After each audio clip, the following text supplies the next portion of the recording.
We're back at it. We are. Let's go. Welcome back to the pod. Yeah. Welcome to UFCollins podcast. Yeah, it's been a hiatus. Been a Some quick would say. hiatus. April 25th was the last time we recorded. Are you serious? Yeah, I looked at the Skype. Spoiler alert, we use Skype. Skype, if you want to sponsor us, we'll gladly take the sponsorship. But yeah, I saw like the last thing was like, you're recording available for 30 days. It was like April 25th. Comes up like a text message type of thing. Really? Damn. Yeah. Pretty wild, right? That's sad. Yeah. Get a rip in the chat.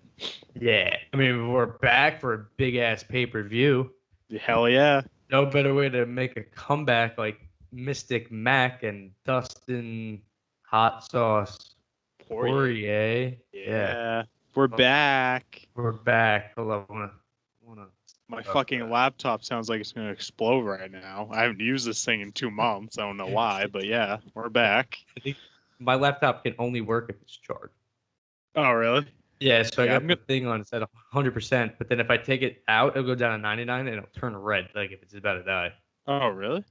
Yeah, batteries. About fucking I've had this thing since like 2014. Yeah. So the boys are back. The boys are fucking buzzing. What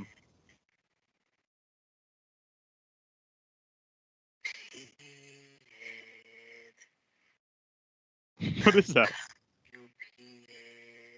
McGregor, baby. He posted that today on Twitter. Yeah, so we had to start off the pod with that. Pretty awkward.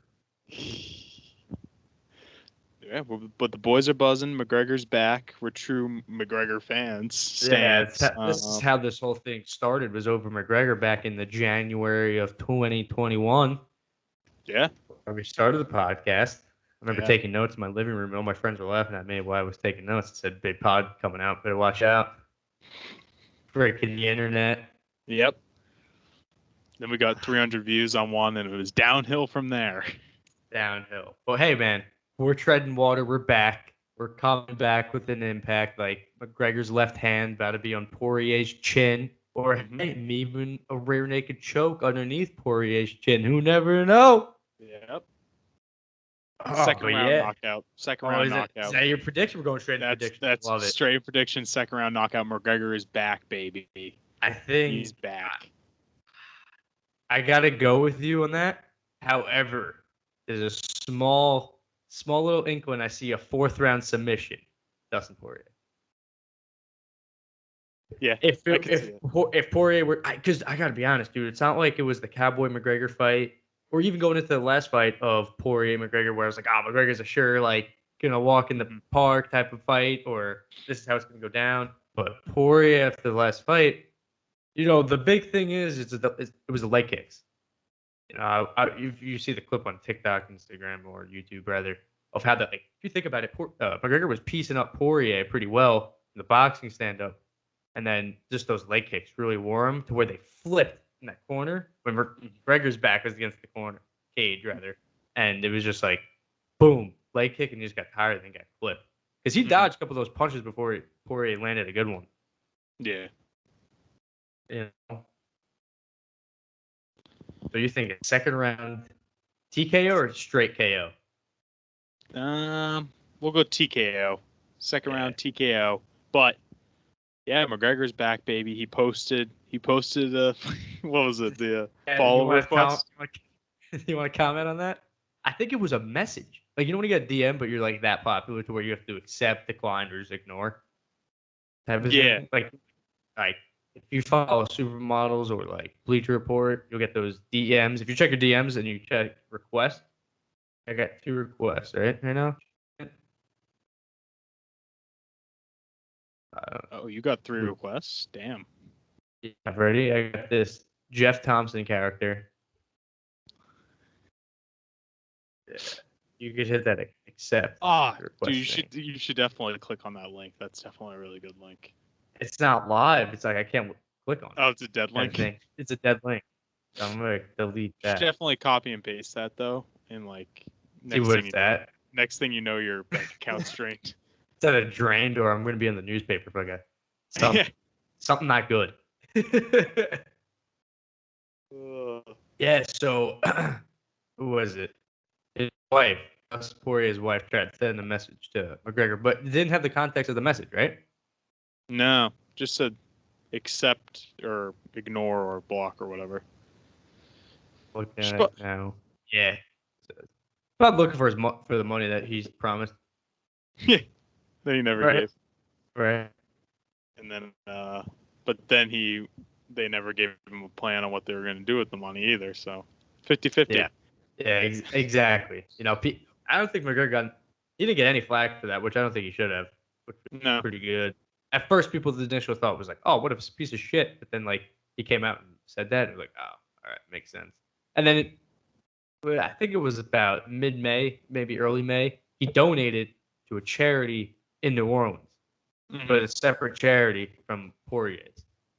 Yeah.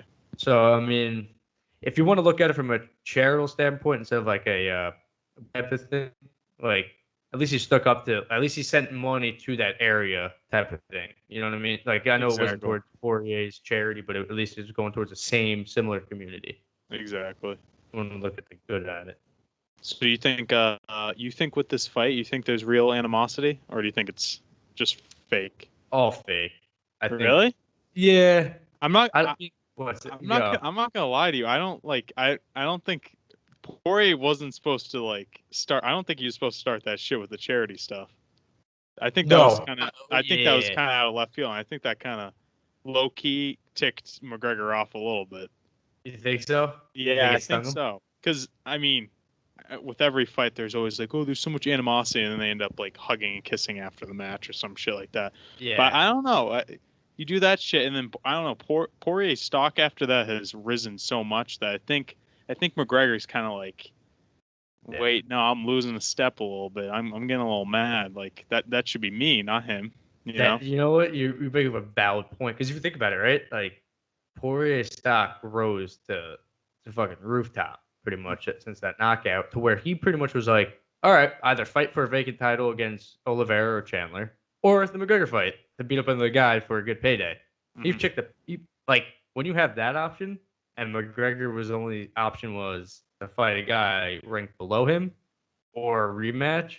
It's like, shit. Yeah, I'm sure you make up a valid point there, Pat, where it's like, shit, McGregor might be upset. Damn, you might have just changed my mind. McGregor, he's back. I imagine we're just gonna replay this. You think we see? We replay this, whatever, Sunday, and it's just like knock out McGregor, and I just look like a fucking idiot. He's back, bro. He's back. Just on the ground again. All right, I hope not. I really hope not. When we record Sunday night or whenever next week, talk about the fight, we have to play this back. Yeah. If we were right, we'll play it back. Yeah. If we were wrong, we'll play it back and laugh even harder. Yeah.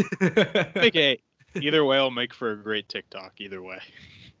Oh, 100%. Yeah. TikTok, Instagram, Reel, Snapchat. Has his own TikTok now. We'll post it on YouTube. Nice little 50-second clip. Yep. That's good. I hope we're not wrong. I really hope not, because I mean, McGregor, dicey stuff with lawsuits and stuff like that. I don't really know him as a person, but as a fighter, I really like him. I really enjoy him. Yeah. Really, whether it's a fake character or not, I really enjoyed him and his come up into the UFC. So I don't want to hold on to that a little more. I don't want him to, because if he loses again, it's like, all right, his stock is kind of like. Well, let me ask you a question then.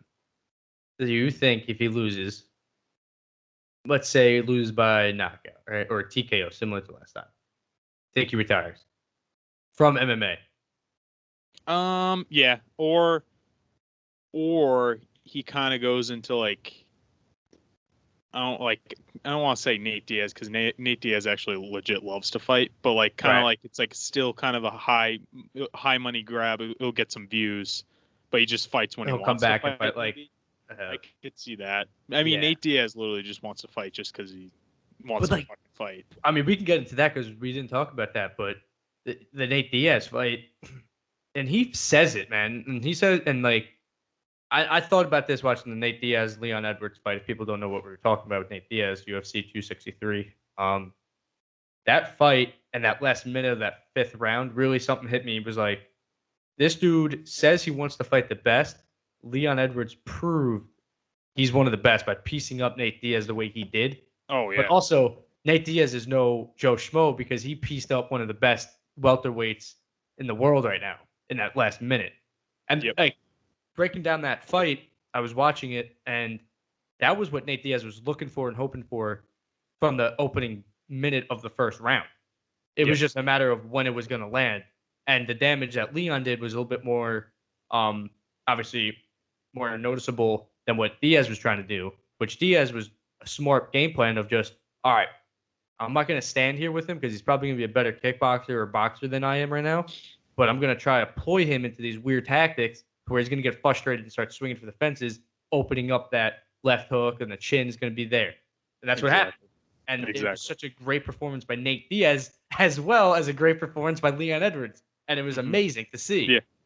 It was crazy because looked at the fight, Leon Edwards had it all the way. Like, he was technically sound throughout the whole. He was fundamentally hitting everything. He was winning no matter what. And then it's just that Nate Diaz factor where it's like that last 30 seconds he got him, and it was just like, oh my god. So I was watching with my girlfriend. My girlfriend was actually sleeping at the time, and then he caught him. And I'm like, let's go, fucking Nate, go after him, go after him. And she was like, what the fuck? He woke her up. She woke up, yeah, but it was just like, because he got him, and I got like so excited. I was like, let's go, because there was a couple of seconds where he like didn't realize he like had him yet, right? And he didn't really go after the attack, and then Leon Edwards kind of like woke up a little bit. But if if he got that, oh my god. If you think think about it, that happened 30 seconds to a minute prior, he probably would have finished him.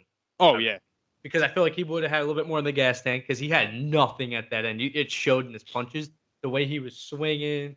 It was just like, oh my god. To me, I thought Nate, when Nate like kind of pointed at him when he got tagged, I don't think Nate realized the severity of how much he was hurt. Yeah. I think he was just like, oh, I tagged you, like you're gonna be good, and then he kept backpedaling. It was like Nate was like, oh fuck, I'm getting the bike, type of thing. Oh my god. Yeah, I got so hyped. I love, and then fucking Nate, dude, he got pieced up in that fight, and he could just keep going. Like he looked like he just got jumped by a bunch of people, and he was just like, dude, the side of his head, his right eye, just was bleeding, just mangled, and he was just like, "What up?" Like I keep going, and then he kept doing like that side thing where he was like, yeah, like trying to get him to throw a punch. He was like, that was hysterical. Yeah. That was like shades of Nick Diaz, like his older brother. Where he's just like, oh shit, when he laid down the ring against GSP. Yeah. Yep. That was just classic Diaz fight, honestly. Oh god, that was. But it's like that's what McGregor needs to happen for him, I think, in this fight, win or lose. Because if you look at Diaz, he lost, but who do you want to see fight now? All right, ready? Who do you want to see fight more after Nate Diaz, Leon Edwards? Like, what out of those two, who would you want to see fight first? Like, say Diaz comes back or Leon. Like out of just those two? Yeah. Fight next? Oh, I want to see Nate Diaz. And 95%, I'll give the other 5% to Leon, would probably say Nate Diaz, and Nate Diaz lost that fight. Yeah, and that's what. That's crazy that his stock goes up after a loss. You know. Exactly, and he was smart about that layoff after the Jorge fight. I think it kind of worked in his favor. Because if he came back in 2020, obviously no fans, so yeah, he wasn't going to come back. But if he were to, say, take COVID away, I think it wouldn't have had that same effect where McGregor's kind of doing the opposite of what Diaz did. Didn't take that time away type of thing, which I get he wants to be active, and he should be active because everybody wants to see Conor McGregor. But if McGregor can have a spectacular performance and somehow lose, I think McGregor's stock still is up there to where he could fight a Chandler or Gaethje next and still be in that mix. Or if he just wants to have fun fights at 170, he could do that too. To where it was like, oh shit, McGregor's still that main event type of thing. Yeah. Yeah. McGregor better win, man. Oh, come on. Dude, there's so much there. Oh, I'm so excited. Dude, if he wins, he fights Oliveira in December. Oh, that'd be. I mean, I would still like Poirier Oliveira in December, but I would just like McGregor. Do you imagine he gets one more title run? Oh, come on. One more before he goes out? Come on, just give us that. So I was thinking about this before we started recording. Do you think he wins the title? All right, say everything goes as planned. He wins the Saturday, wins in December or whenever they fight for the belt against Oliveira. Does he retire or does he do a title defense before he retires? Oh, I think if he wins, he just calls it quits right there. No title defense. Yeah. Because you were even saying he's never done he's never really done title defenses. So yeah, just win it again. Be like, all right, I'm out. And be the only champion to win 3 titles in the UFC. Yep. And never defend one of them. Dude, and the thing is, like, not like you can have some stock in the conversation with GOAT status if he goes on one more title run and wins it. Yeah, he has some stock with the GOAT status. Definitely Mount Rushmore spot for sure if he were to win that title again, which would be amazing if he did, dude. I really just want to see him and Chandler. I won't lie. I feel like that boxing exchange would just be intense. Oh yeah. But if not, then, yeah, dude. I would. That's a fight I really want to see. I don't want to see. I don't know, Ferguson McGregor. If McGregor were to lose, think he fights Ferguson. Well, how was Ferguson's stock even? Yeah. I don't think exactly. He lost, right? His last fight. Yeah, he lost. Since that May card where Chandler and Oliveira fought, that was a tough one. That was like a slow defeat for him. It was like, I don't know. I guess you go over that hill. It's just a matter of us. If you think about it. And this is what I got to say about the sport of MMA. The fans and media put a lot of stock into fighters. But we want the best. We want something out of the fighter. But when the fighter gets older, and we know and suddenly just starts going on a 3-fight losing streak, we don't just turn on that thing. But we don't take into consideration that 2017 is when Ferguson became the interim champion, and then had that whole year layoff when he tore his leg. So it's like he lost time to where either fatherhood or age really caught up to him in his performance. And all these younger cats, as you see Gaethje, Oliveira, Brunel Dariush, who beat him, all are younger and have been active, while Ferguson has been stagnant a little bit. But I don't know. I think his stock is down. I think he needs to fight. I want to see him fight a guy who's coming off a loss, so we get a win under him, get his confidence back, and then go on maybe another tear, or maybe he's just a second-tier guy now instead of that top echelon guy, It's a tricky topic though, because I don't know. But hey, maybe Ferguson at 145, his stock goes right up. Yeah. Or at 170? What would he fight at 70? Oh, I got the right. I'm getting ahead of myself. Collins is thinking years ahead. Yeah, I won't look. He's thinking next move. He's thinking chess. What's his move and his next 3 moves? Who is that guy from Big Brother? It's not. We're pointing chess, not checkers. Yeah. Oh, Big Brother's back Wednesday. Tomorrow night. Tomorrow, 8:00. If people aren't a fan of Big Brother, be a fan of Big Brother, because this podcast is a fan of Big Brother. Yeah. We'll be talking Big Brother for sure. Besides MMA. Yeah. No one probably wants to hear that, but we'll talk it. Oh yeah. But hey, any Big Brother people? You're an MMA fan now. MMA fan? You're I mean, it's probably all my friends listening anyhow, so now you guys are all right. Oh, all right. So let's move on with this UFC 264 card. We have Wonder Boy Stephen Wonder Boy Thompson versus Gilbert Burns. That's gonna be a banger. The number 4 welterweight and the number 2 welterweight. What do you think, Pat? Hit me with it. Oh, that's gonna be. I don't know. I want Wonder Boy to win. I really do, because I like him. Same. But I think the style matchup is gonna be. This is gonna be interesting. It's gonna be a different type of fight than everyone's used to. I think the styles. It's gonna be awkward. It's gonna be an awkward fight, but it's gonna look cool. I think there's gonna be a lot of. Burns' the last fight when he was trying to go all out right away against Usman. I think that's gonna happen, but I think it's gonna be styly, pretty cool to watch the fight. But I think I want Wonder Boy to win, but I think Burns takes it.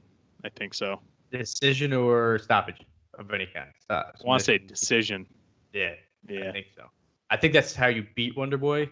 unless you catch him with a lucky punch. But yeah, I gotta agree. I think it's gonna be a very awkward type of match, but it's gonna look cool because you got the karate versus jiu-jitsu. Yep. Right.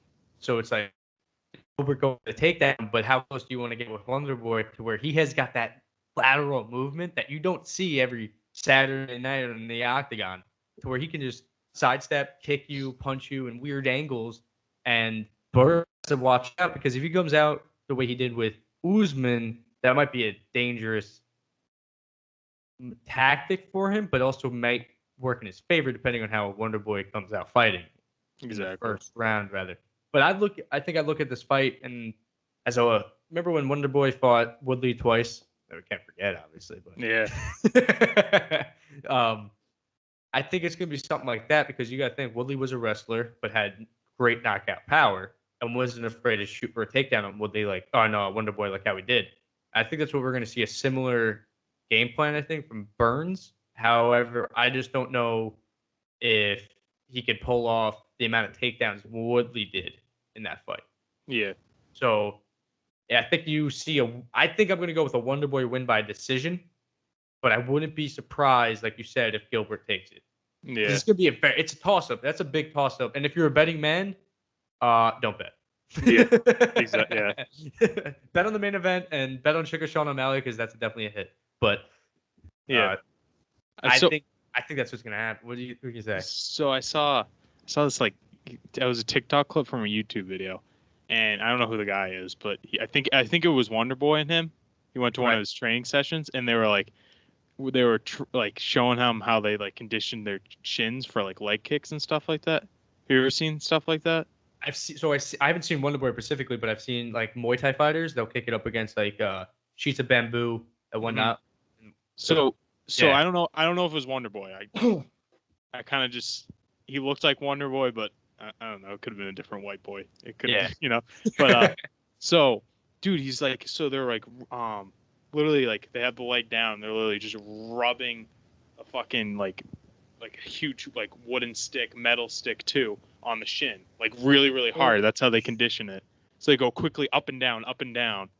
And I was like, I tried it on like myself. Yeah, so it's like I tried it on myself, dude. That shit hurts.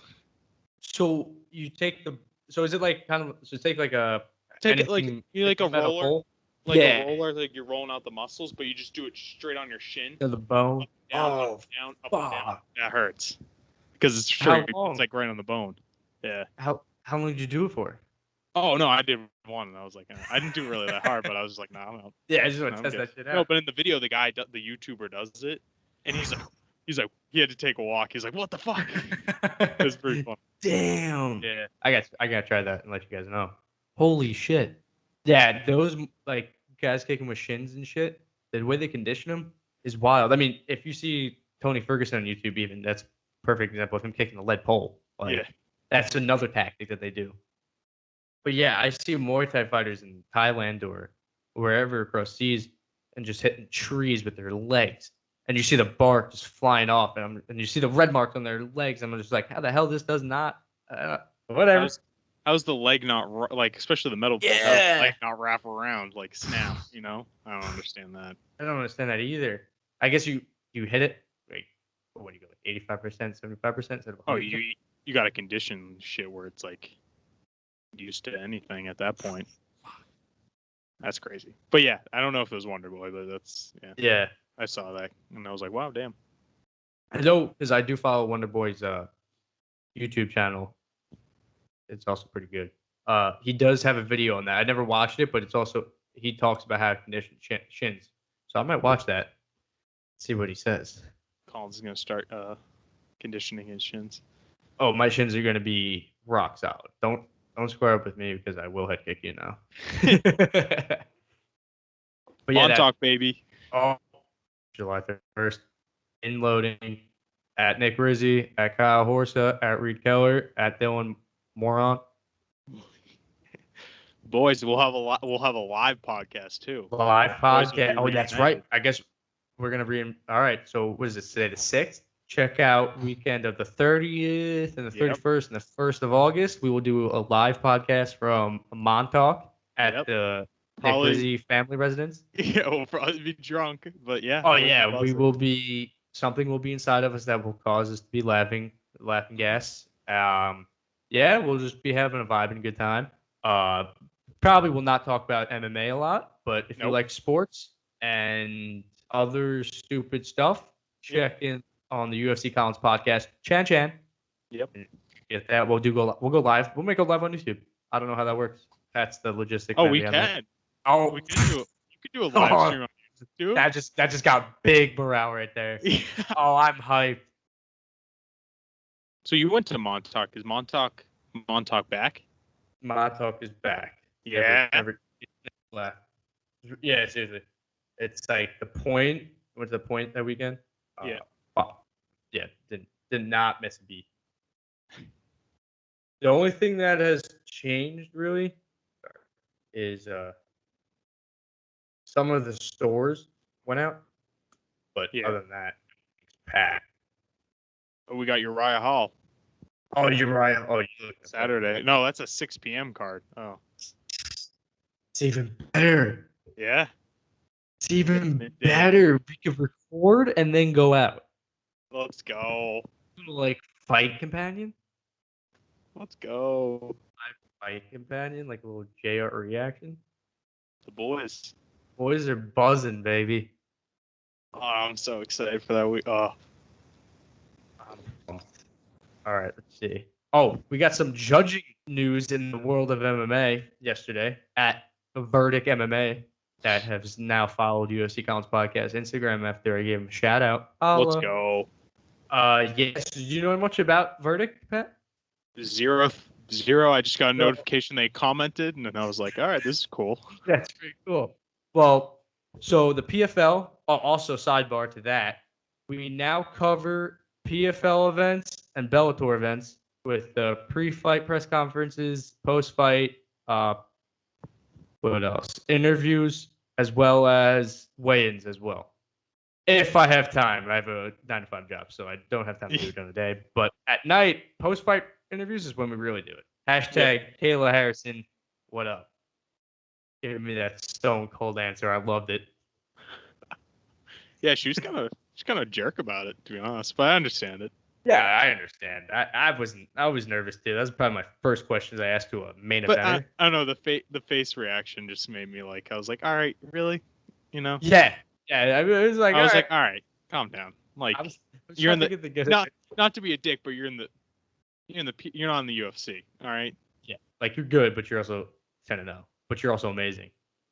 Yeah, you're not in the UFC. I don't know who you are, but you're not in the UFC, so SG can fucking kick my ass.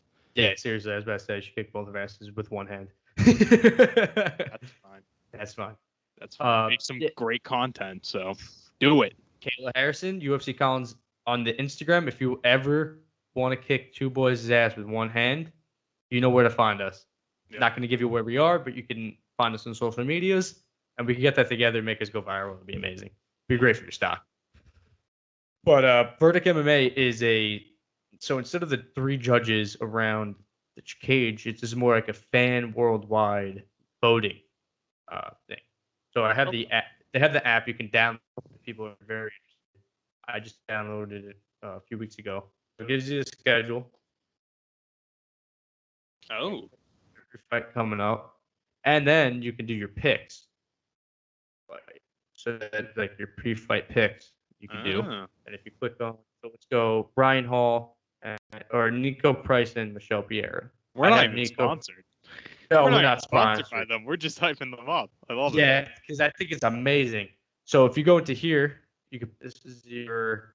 I picked Nico Price for this fight against Michelle Piera this Saturday. So if you do that, you have round 1, 2, and 3. You can live score the fight, and if you do your picks, you can. Oh, weird. You could do like submission, decision, knockout, and then you can. They have XPs, which is kind of like dollars. So you can bet. So I did. What did I do? 100 XP for this fight, so I can get more XP if I win, type of thing. And then, but you could live score the fight, and instead of the judges, so it's an alternate to what the judging is now. Because if you saw back in, I believe it was mid-June, the Rory McDonald versus Gleason Tebow fight in PFL was a complete robbery of Gleason Tebow. Rory McDonald wasn't wasn't his best performance, but beat him decisively.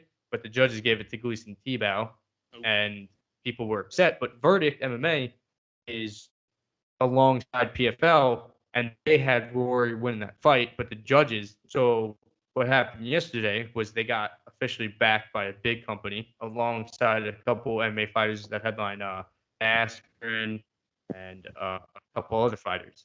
So this is a big. I think this is a. I don't know. Maybe I'm just jumping the gun on it, but I think it's a huge step for judging in MMA. To where I think it's definitely an alternative instead of having those three judges that are boxing judges, not even MMA judges, and even incorporating the fans, which I think is fun because some fans might see a fight, say it's a 3-round fight, say you have Robbie Lawler 2 rounds to 1, but I have Cowboy Cerrone 1 round to 2, or 2 rounds to 1, everything. You know what I mean? Yeah. So I don't know. I think it's they're not sponsored, but we're not sponsored by them. They want to come on the podcast. We'll gladly have them to talk about it. But yeah, I think it's a good thing to say. Yeah. Verdict MMA. MMA, baby. And they will have Ben Askren this weekend doing a live his live scoring of the rounds as well. So it's kind of like a social media platform / MMA. Oh, that's cool. Yeah. So it's pretty cool. Because you could do like following and followers, and it shows you your record of like if your predictions were correct, how many XP you have to bet, and whatnot. Definitely check it out if any MMA fans are out there. All right, Pat. You know, I think it was April 17th was the Jake Paul Ben Askren fight. I said I will never talk about Jake Paul on this podcast again. And sometime on this hiatus, I thought about it. I think it's very naive of me of a journalist, of what I am of a journalist. I don't know, not much. Criminal justice degree. Pat is the journalist here. I think it's the impact that Jake Paul has on the sport now. I think it's foolish not to talk about him. But what he did this past week was pretty nice with this MMA women's fighter who couldn't pay to train. So he donated $5,000 for her to train. I think he's an asshole. Absolutely. Oh, yeah. Do I think he's here for the better of the sport for fighters to get paid? Yes. Maybe. Yeah. I don't know. Maybe like he's definitely an act, I think, but he might. I don't know. I think Logan's more of an act than Jake. I think Jake is just a straight up douchebag. Yep. But I think he's putting the right eyes on why fighters should get paid more. Yep. It's either they. I don't know. It's a very hot topic, I think, because I understand both sides of it get paid, but I don't know. Yeah. Jake Paul versus Tyron Woodley, though, that's the upcoming fight for him in August 28th. That's going to be a good fight, too. Tyron's taking it. I think Tyron's going to take it. He's taking it very seriously. He's taking it. Yeah, Tyron's had so many L's recently. He's due for a W, so. I hope he wins. I don't even want to talk about it. I think everyone in the universe pretty much is agreeing with you on that one. But he may not. Don't say that. I don't know. We'll have to do it like his. All right, we'll just jump into it. Floyd and Logan. Did you watch? Did you stream it? Like Logan won that, like cleanly.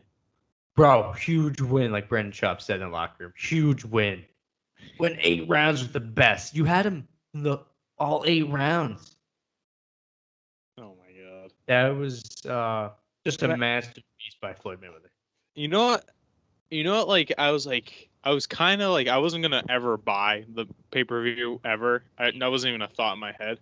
But the day of, I was like, I was thinking, do I spend money on this? I was like, I might watch it. And then I saw the rules where it was like, there's no judges and there's like, there are knockouts, but there's no like real winner. And I was like, okay, I'm not watching this. This is stupid.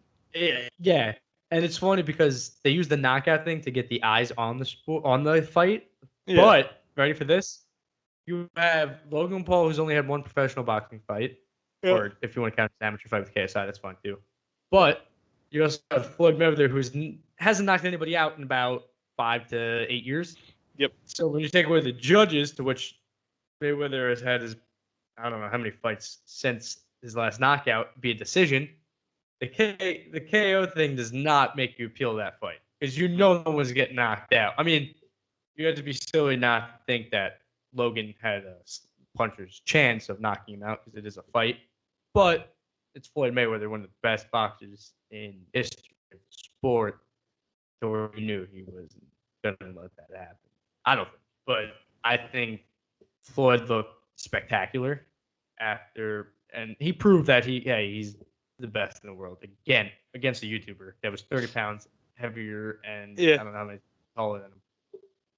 Yeah, it was just I don't know. I didn't even watch it. All I saw was Logan thought he got him for a second, and then just started everyone was just saying spamming the controller.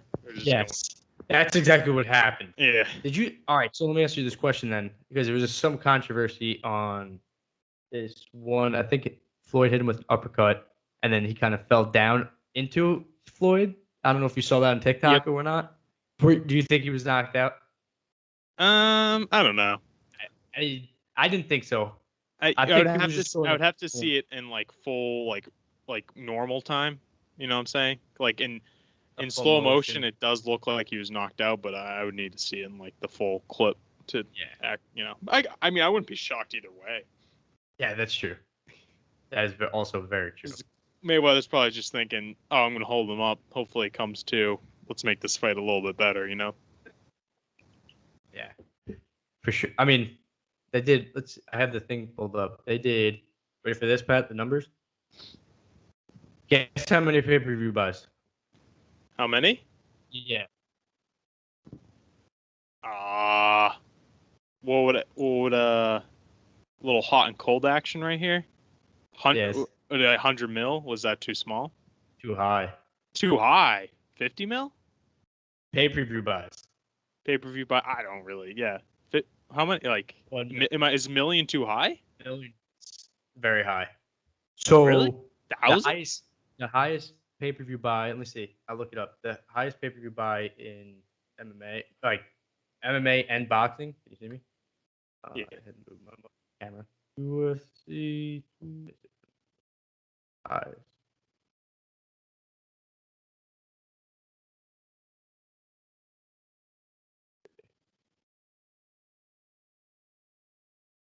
Yes, McGregor. All right. $4.5 million is the highest, and that was Manny Pacquiao versus Floyd Mayweather.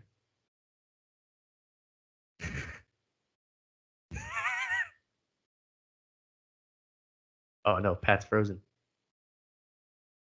KSI Logan Paul did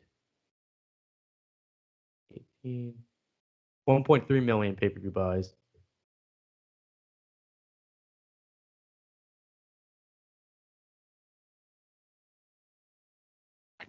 We're back at it. Do you know when it stopped? It stopped because I thought we lost connection, so I was going to hang up, so I probably stopped then. So okay, we're talking pay-per-view buys. So the highest was what, 5? 4.6 mil was 4.6. Pacquiao. Mayweather Logan Paul did 1 million. Yeah. And then we brought up fucking the TikTok YouTubers. They didn't get paid. Yeah, Social Gloves, Austin McBroom and Bryson Hall. Yeah, Bryson Hall. Bryce Hall before the fight was like, "Oh, I'm 40-0 in all street fights I've been in," and then got knocked out. And then claimed, I never claimed to be a fighter, but he did.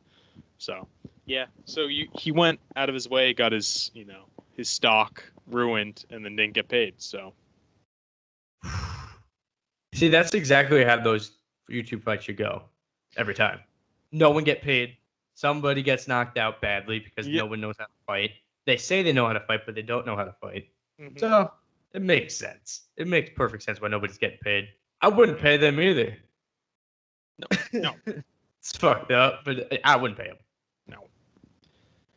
That's fucking, yeah. That's really bad.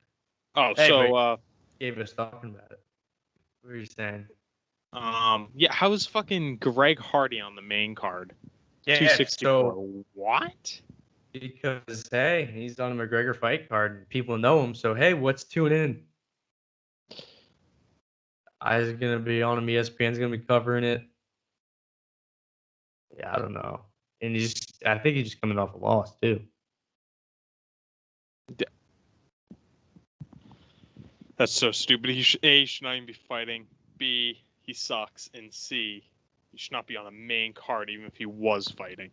Agreed. I agree. Let's hope he gets pieced up. So yeah, he's the second. I mean, he's the fight before the co-main event. Yep.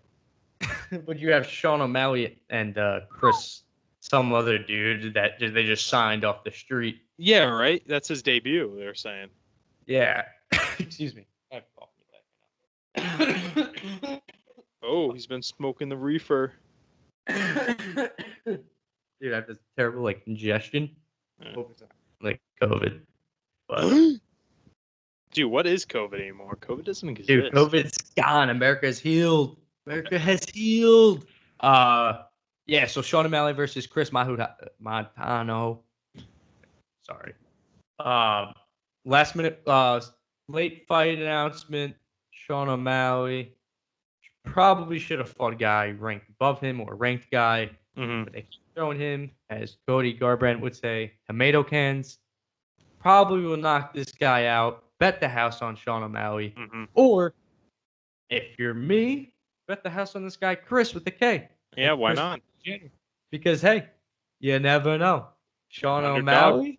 Dude, if he beats Sean O'Malley, all right, I'm going Chris Montano right now. Don't even know anything about him. He's beating Sugar Sean O'Malley. That's a hot take, and I'm sticking to it, baby. All right, I'm going to go Sugar Sean O'Malley. Do the logical choice, yes. Do the logical choice. Put $1,000 down on Chris. I'm gonna give this guy. Nah, I'll give him first round knockout. That's what's happening. First round knockout. Yeah. So I saw on Sugar Sean, whatever, he had a clip and he was like, yeah, basically saying he didn't really have a choice in picking this fight or something. That's bullshit. Yeah, he's like trying to say, I wanted to fight someone, If you're the A side or the red side, rather, you have a choice. Oh, and then he sorry, no, he was saying that, but he was also saying, well, I'm unranked still, so I shouldn't be basically like, why should I be expected to fight? Like, He said that? Yeah, he's like, I'm on rank and this guy's on rank too. He said that too. You know what? I think I'm gonna have to jump off the Sean O'Malley bandwagon. Yeah. I mean, I like how I think he's a great fighter. I think he's got a great potential. He might be a UFC champion one day. However, I just think his attitude has changed since the Cheeto Vera fight, and he's kind of lost himself in a little bit, where he brought up this whole persona of who he is, the Sugar Show, which is awesome. Great story that he's had. However, I think he just lost his marbles a little bit, and I think he just has to stick to what got him to the show. Is just being entertaining and not just being a little more extra. You know what I mean? Yeah. Where it's like, all right, dude, stop making excuses. Like, you had, who was it? Marab Daru, or I can't pronounce his last name, but the guy from Longo's camp, 135 from Long Island, he called him out. Ray Borg, former UFC title contender, called him out. Somebody else called him out. Peter Yan, I think, called him out even. But I'm just like, fight somebody like that. You know what I mean? Yeah. Keep trying to build your credibility on your stock, not fighting and a guy off the, But this is like a boxing type of thing. Boxing has guys that they think they like or undefeated fighter that they'll just carry along undefeated and will fight guys that are lesser ranked than them and aren't as the same level until they become like a 30-0. Look at Deontay Wilder, 39-0, knocks out, 40-0, 39 KOs, and fights a real champion Tyson Fury gets KO'd. Yep. That's what boxing really does these days. They build you up until you think you're there. You either make it or you don't. But that's what it seems like the path Sugar Sean is, and that's what Dana White doesn't like. But it seems like that's what he's doing with Sean O'Malley. But it's kind of working. Yeah, because it's giving us to talk about. People are gonna watch him because he's the first fight on the main card, and he's very entertaining. So my ass will be watching, and I'm very entertained when he does something cool. But yeah, I don't know. I'm going Chris Montano because I think that's going to be. Why not? If you're betting man, you bet Chris. Scott Curtin, that's at you, brother. Yeah. Dude, imagine if this pay-per-view was on Montauk weekend. Oh my god. Oh, dude. Don't get me started. That would have been amazing.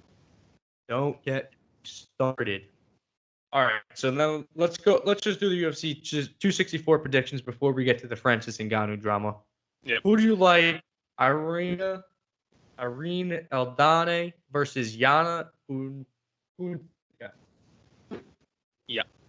My girl Yana's taking it. I agree. She's Yep. also married to Thiago Santos, the former UFC 205 lightweight contender. Sorry. Yeah, she's taking it. I think she's gonna take it. I think she's a badass woman. She's gonna take it. Yep. Tai Tuivasa, Greg Hardy. How do you think that? Tai Tuivasa via death? Greg Hardy's gonna die mid-fight. I think second round decision submission. Tai Tuivasa does a shoey with the Las Vegas crowd like he would do from down under. I like it. I respect it. Gilbert Burns, Stephen Wonderboy, watch the show from the beginning, and we have our predictions. Yep. McGregor, Poirier, we'll say it again because it's not Saturday yet, so we'll be saying it again until Mac Daddy's back. McGregor. Second round, KO with a little bit of that proper 12 whiskey jab. And then McGregor drinks a whole bottle of hot sauce after the fight. Poirier's hot sauce. Poirier's hot sauce. Or Charles Oliveira in the crowd slaps him. Or puts the hot sauce in Poirier's eyes after he knocked him out. Maybe. Oh. Yep. Oh my God. High on your own supply action there. No holds barred WWE UFC crossover right there. I came up with something really cool. 2015, Jose Aldo, Conor McGregor, Brazilian champion versus a young up-and-comer Irishman. Beats Dustin Poirier July 10th, 2021. Goes on to December, fights a Brazilian champion in Charles Oliveira. We have the same result. Oh, history repeats itself, and that's just how it goes. J. Cole. 6 years later, to the day, December 5th, 2021. You heard it here, folks. Conor McGregor will be a lightweight champion once again. Let's go. All right. Let's get a little bit more serious now. We talk about Francis Ngannou drama, and I guess the announcement of Ciryl Khan versus Derek Lewis for the interim heavyweight title. So, question for you. Yeah. This probably got you upset a little bit. Got you your fire burning a little bit. A little bit.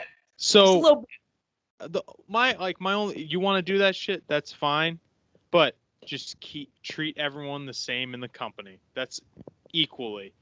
With Khabib, you kept it away. There was no interim fights. And how many months has it been with Francis? It's been only like 3 months, right? 2 months. And you're already doing interim? Yep.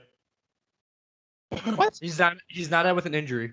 So for people that haven't followed the story, UFC offered the Derek Lewis fight they wanted it in June. Obviously too short notice for I got it. Okay.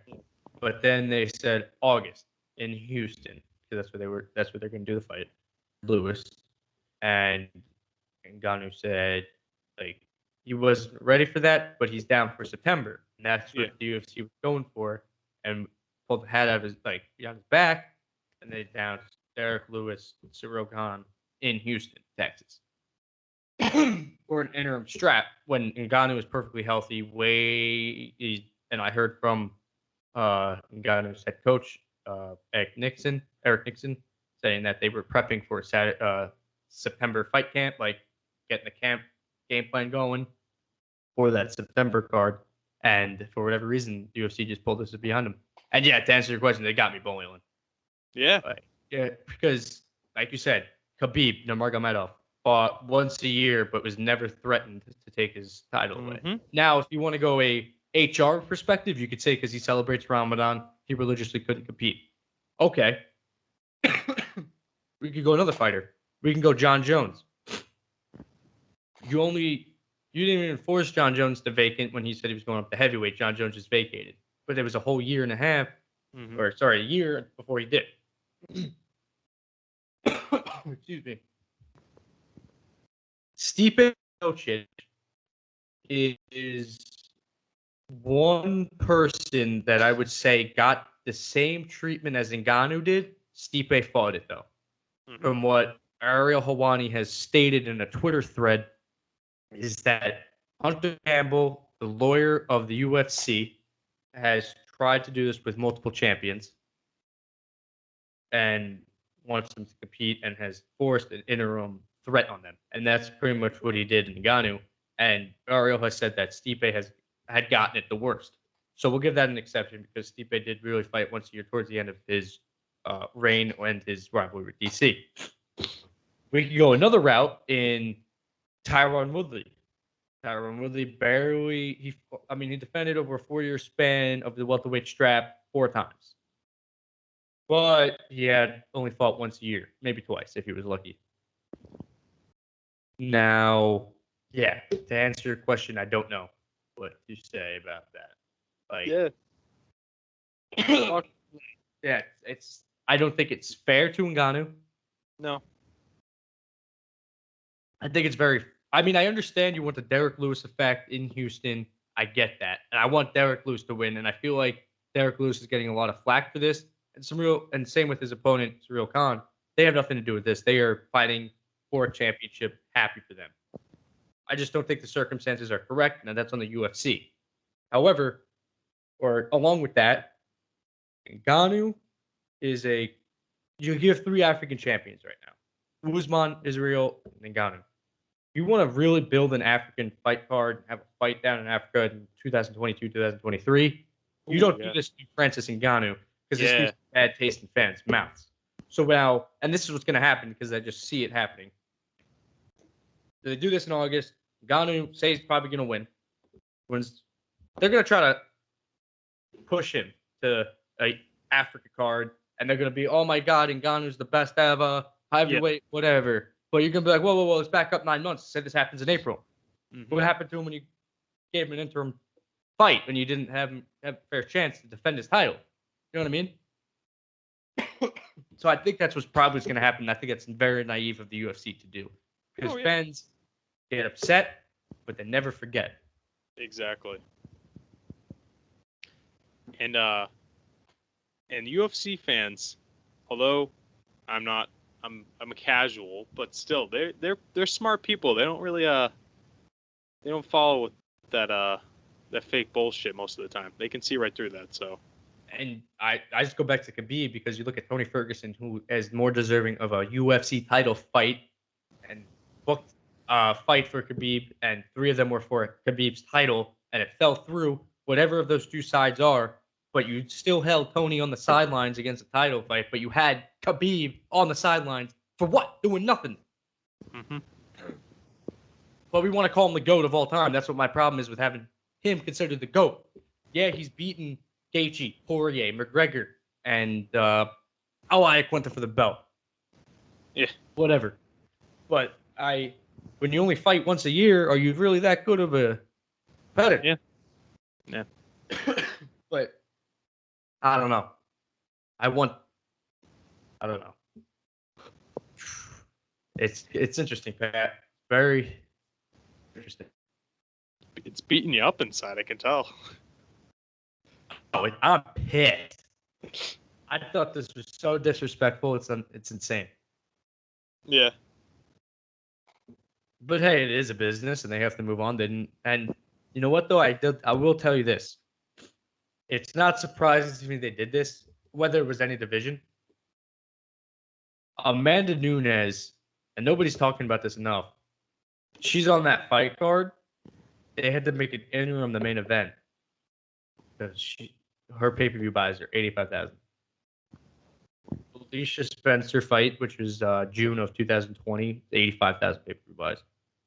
May of 2018 or 19 against Raquel Pennington, 85,000 pay-per-view buys. And every other fight that Nunes has been on a three title fight card, and she's been on them, but she's a good support role player on that card. And that's sad. Nunes has great talent, but it's not good for the UFC because she's such a dominant champion to where nobody really wants to see her fight because she's going to win. So that's why you have to supplement that with the exciting title fight as the main event. Yep. It's like when you're just so much better than everyone around you, you know? It hurts you at the end of the day, kind of. So look at LeBron. Exactly. Hurts you. The ratings were going down because LeBron was just too damn good, type of thing. And it was always LeBron's show. And he's a good player, but that's just like same situation. Which sucks. It does because continue. Because like if the talent around her was like even a step up than what it is now, it would make some for interesting fights. But it's just rinse, recycle, repeat for her. It's just win, you know, W after W. And Miesha Tate fights July 17th, making a comeback after 4 or 5 years. I hope she wins and goes on a tear and fights Nunes for a belt, even though Nunes has beat her. But that's more exciting than who she's fighting August, Jennifer Pena. And I don't want to disrespect the fighters. I have great respect to them. But I just think you have a puncher's chance type of thing.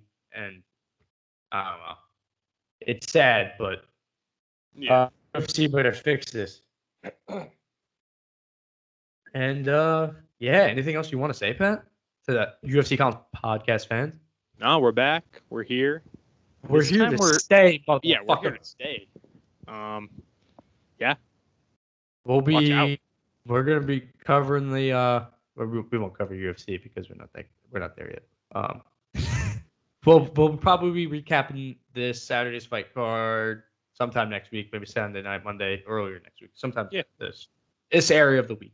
So hopefully we don't have to play back that scenario. I mean, hopefully we can play it back and we're happy about it, not sad about it. Maybe we can gloat about it. But yeah, man. I hope everybody enjoys the fights this Saturday. I know I will. I'll be wearing my Steopic shirt. And go buy that pay-per-view on ESPN. Don't bootleg it because it is McGregor fight card. Yep. Always buy McGregor fight cards. We always buy McGregor. Always buy. Go watch Wonder Boy. Become the #1 contender for the welterweight strap. And have a fucking fun time. Drink some beer. Eat some Tostitos with some salsa. Yep. We're going to have a fun time. Hell yeah. We're back. We're back, baby. Thank you, ladies and gentlemen. This is Nick and Pat. If you forgot in the intro, because we didn't do one, catch you later. Solid. Solid. Absolutely solid. We're back.